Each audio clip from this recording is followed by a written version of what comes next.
Hi, Scott Walker here at the executive residence in Maple Bluff, just outside of our state's capital.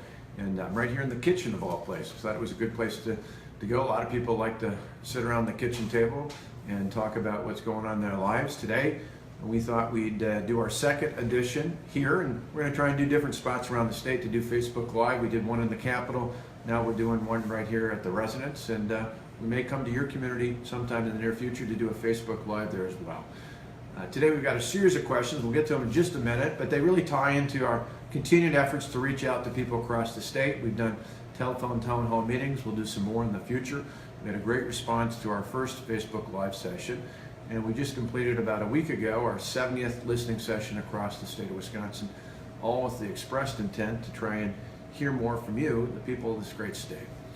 So today we've got a series of questions. The first up was one from Carrie, who asked, has there been any work done on redoing the school funding formula to include a fixed and variable cost instead of a per student formula?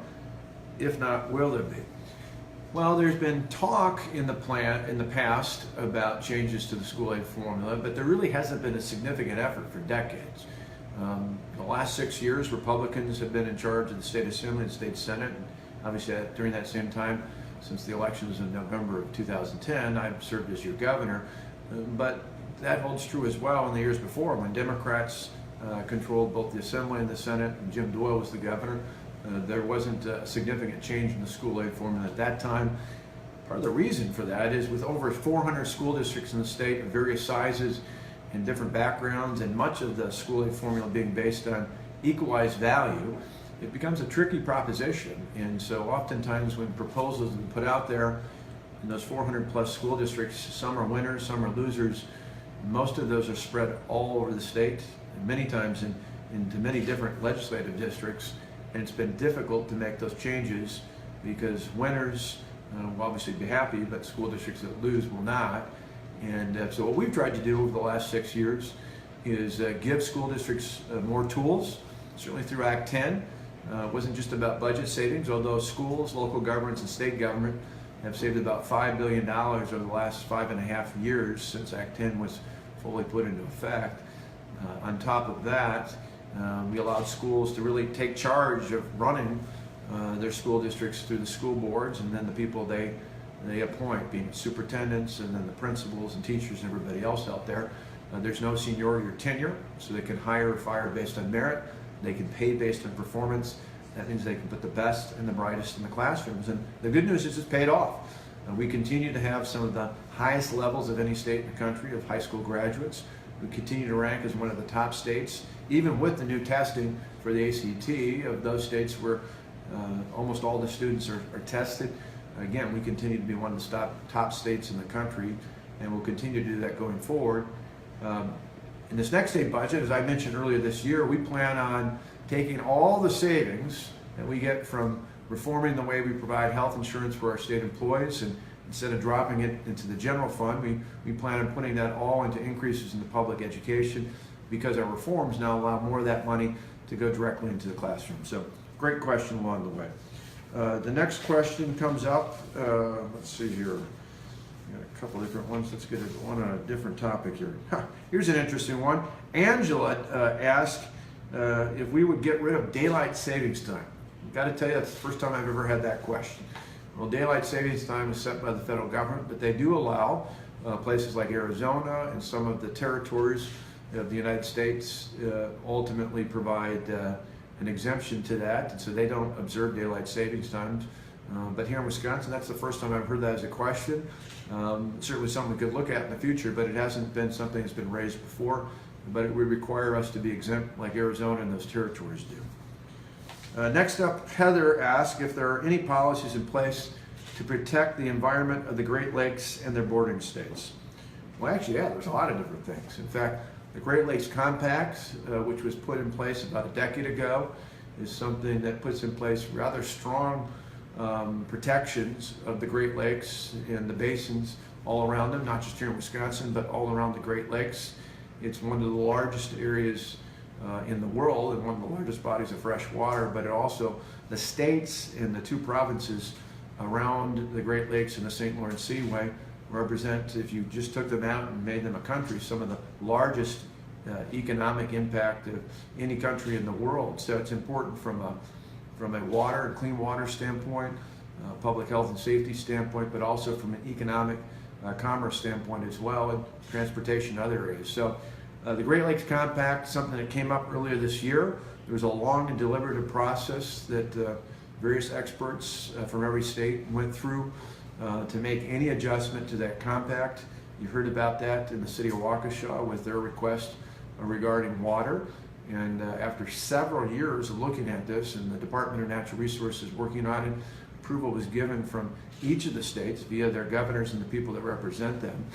But beyond that, I'm part of originally was the Council of Great Lakes Governors. It's now expanded into the Conference of Great Lakes and St. Lawrence Seaway Governors and Premiers. Those are the leaders of all the states and the 2 provinces in Canada surrounding the Great Lakes, understanding that we need to work together to make sure we preserve these incredible assets and that we work together when it comes to commerce and transportation issues. And it's something we worked on quite a bit over the last few years. So great question. Jordan asked 2 questions. One's a political one about the elections, and since this is official Facebook Live, I'm not going to answer that one. I'll leave that for some other time when I'm doing one on our campaign side. But the second part of the question is, what is your current primary focus as governor? Well, that's simple. It's workforce. When I ran for governor in 2010, we had just lost 133,000 jobs in the 4 years before we took office. The unemployment rate in January of 2010 peaked out at 9.2%, and we had faced some pretty troubling times. And while we want to make sure it improves for everyone here, it is remarkable how things have changed. Last month, our unemployment rate was down to 4.1%. It's the lowest it's been since February of 2001, a decade and a half ago. We have more people employed in the state in 2016 than we've ever had employed in our state's history.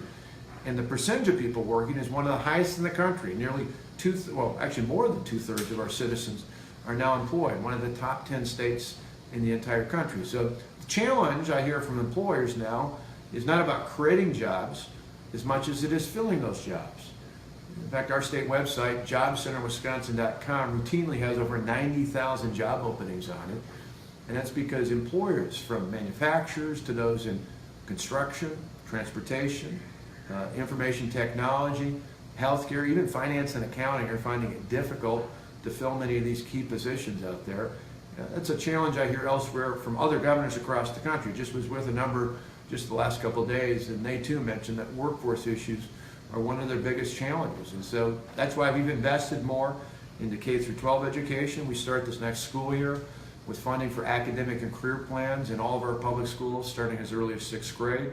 We invested more to help school districts do what's called due enrollment, a chance for our high school students to get credit both for graduation as well as credit on either an associate or an undergraduate degree. We've invested heavily into our technical colleges because we know some of the biggest areas of high demand require an associate degree from one of our great technical colleges. And going forward, we're looking to invest more into the University of Wisconsin system, but tying it into performance, particularly into high demand areas that right now we're lagging on in terms of filling those positions, or at least will be in the foreseeable future. And all that ties together the workforce. But it's not just in technical colleges, the university system. Our youth apprenticeships have more than doubled over the past 4 years. Our worker training programs are continuing to grow.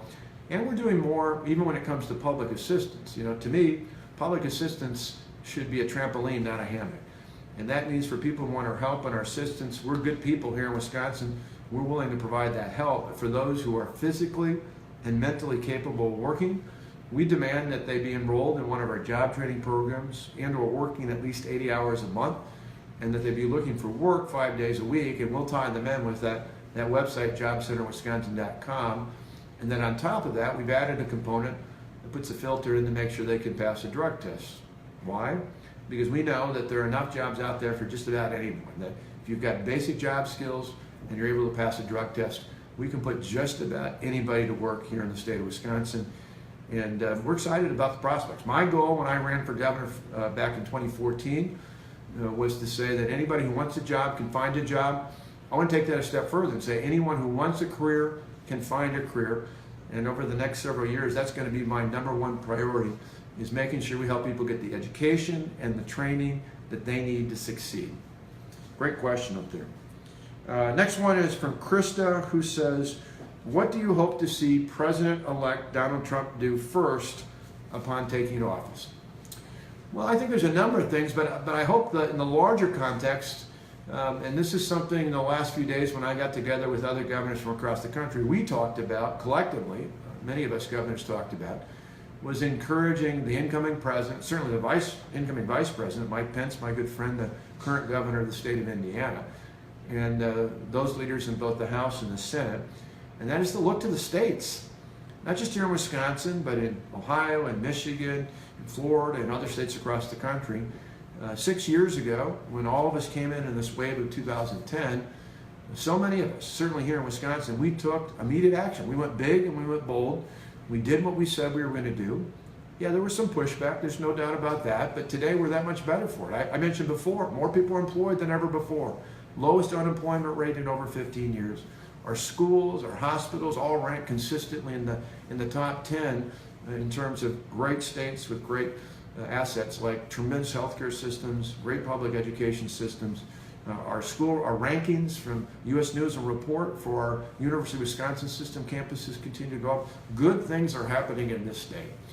And it's because in large part, my administration, but also members of the state assembly and state senate that worked with us, took swift action to put the power back in the hands of the hardworking people of the state and to send a clear and convincing message to our employers and those that we'd hoped would come here to employ more people and raise wages, would ultimately want to grow in the state. We showed that Wisconsin was open for business, and that helped not just those business owners, that helped a whole lot of families who now have people working at better jobs than ever before. So a great question going forward. What I want from the president-elect is not just one thing. I want a whole series of things. There's a whole wave of executive actions taken by the current president that put our economy at risk here. Things like the actions against energy sources that would put a heavy burden on manufacturing heavy states like Wisconsin, Indiana, Michigan, Ohio. Those changes need to come early on. Other changes that would have affected agriculture made it very difficult for them. Again, those need to be reversed and replaced as quickly as possible. One of the things I hear from weekly, almost daily, is concerns about premium increases under Obamacare. And so I hope that they'll repeal and replace Obamacare and put families and individuals back in charge of their health care decisions, certainly not the federal government. Those are all things I hope they act on right away. Along the way, I and other governors and state leaders certainly also hope that they don't forget about what our founders did. In fact, our founders felt so strongly about this issue. They didn't just include it in the Constitution, they actually added it as an explanation point in the 10th Amendment. The Bill of Rights, the 10th Amendment said those responsibilities not spelled out in the Constitution as the responsibility of the federal government are inherently those of the states, and more importantly, should be directed back to the people. So my hope is in whether it's Medicaid and sending block grants back to the states so that Wisconsin can do things unique for people here in Wisconsin as opposed to how people deal with things in Florida or Texas or New York or California, very different than the values that we might have here for the people in the state of Wisconsin. I hope they give us that unique opportunity to take those funds, to take those responsibilities, be it with health care and Medicaid, be it in transportation or education funding, workforce investment dollars, or plenty of other areas. Send it back to the states. We're more effective, we're more efficient, and we're definitely more accountable. I hope those things happen early in the next term. It's a great question out there. Another one was Don has a question about education, saying there seems to be plenty of evidence. They're saying in the question that Wisconsin's public school graduates lack math, communications, history, and basic and moral value skills. What can be done to demand more value for Wisconsin education dollars? Well, first off, if you look at, again, any number of measures, from ACT scores, we have been in the past, we continue to be one of the top states, even with our expanded number of students that we test. We and a handful of others, about a dozen and a half states, have already moved to fully testing all of our students in schools all across the state of Wisconsin. But we continue to be in the top 5 there. We continue to have one of the top rates of graduates, of high school graduates of any state in the country. and we continue to do well in other measures, but we can always have room for improvement. But my hope is we can provide leadership at the state level. But in the end, I believe in parents, and I believe in providing more and more control over curriculum and things of that nature to people at the local level, so that parents, teachers, school board members, superintendents and principals, as well as interested community members can make those choices. That's why I raised concerns about issues at the national level when it came to Common Core, that I'd like to see those decisions made at the local level, in places like Wauwatosa, where Tonette and I raised our kids going to public schools, or in Waukesha, where my nieces still go to public schools, or small town of Delavan, where in the Delavan-Darien School District, my brother and I got a great public school education. Those decisions should be made at the local level with the most important focus, parents and teachers.